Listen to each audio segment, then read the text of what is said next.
ರೈತರ ಬೆಳೆಗಳಿಗೆ ವ್ಯಾಪಾರಿಗಳು ಬೆಲೆ ನಿಗದಿ ಮಾಡುವುದು ದುರಂತ. ನಗರದಲ್ಲಿ ಸಚಿವ ರಾಜಣ್ಣ.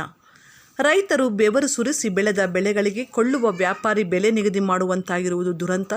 ಇದು ಸರಿ ಹೋಗಲು ರೈತರು ಆರ್ಥಿಕವಾಗಿ ಸದೃಢರಾಗಬೇಕು. ಅದಕ್ಕಾಗಿ ಉಪಕಸುಬುಗಳನ್ನು ಅವಲಂಬಿಸಬೇಕು ಎಂದು ರಾಜ್ಯ ಸಹಕಾರ ಸಚಿವ ಕೆಎನ್ ರಾಜಣ್ಣ ಕರೆ ನೀಡಿದರು. ನಗರದ ಬಂಗಾರಪೇಟೆ ರಸ್ತೆಯಲ್ಲಿನ ಜ್ಯೋತಿ ಎಜುಕೇಷನ್ ಟ್ರಸ್ಟ್ ಆವರಣದಲ್ಲಿನ ಜನೋಪಕಾರಿ ದೊಡ್ಡಣ್ಣ ರಂಗಮಂದಿರದಲ್ಲಿ ಶನಿವಾರ ಸಂಜೆ 5:30 ಸಮಯದಲ್ಲಿ ಜ್ಯೋತಿ ಕ್ರೆಡಿಟ್ ಕೋಆಪರೇಟಿವ್ ಸೊಸೈಟಿ ನೂತನ ಕಟ್ಟಡ ಉದ್ಘಾಟನೆ ಸರ್ವ ಸದಸ್ಯರ ಸಭೆಗೆ ಚಾಲನೆ ನೀಡಿ ಅವರು ಮಾತನಾಡಿ, ರೈತರು ಆರ್ಥಿಕವಾಗಿ ಸದೃಢವಾಗದ ಹೊರತು ಶೋಷಣೆ ತಪ್ಪದು ಎಂದರು.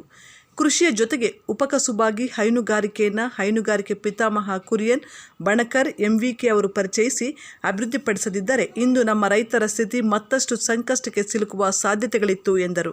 ನಾಯಕರುಗಳನ್ನು ಹೊಂದಿರತಕ್ಕಂಥ ಜಿಲ್ಲೆ ಇದು. ಅಂತಹ ಜಿಲ್ಲೆನಲ್ಲಿ ಯಾವುದೇ ಮಾಡಿದ್ರೂ ಕೂಡ ಬಹಳ ಶಿಸ್ತುಬದ್ಧವಾಗಿ ಮಾಡ್ತಾರೆ ಅಂತಕ್ಕಂಥ ನಂಬಿಕೆನೂ ಕೂಡ ಇದೆ.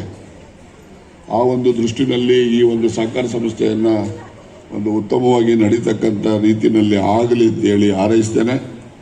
ಮತ್ತು ಈ ಸಂಸ್ಥೆಯನ್ನು ಮತ್ತು ಮಹಾಸಭೆಯನ್ನು ಕೂಡ ಸರ್ವ ಸದಸ್ಯರ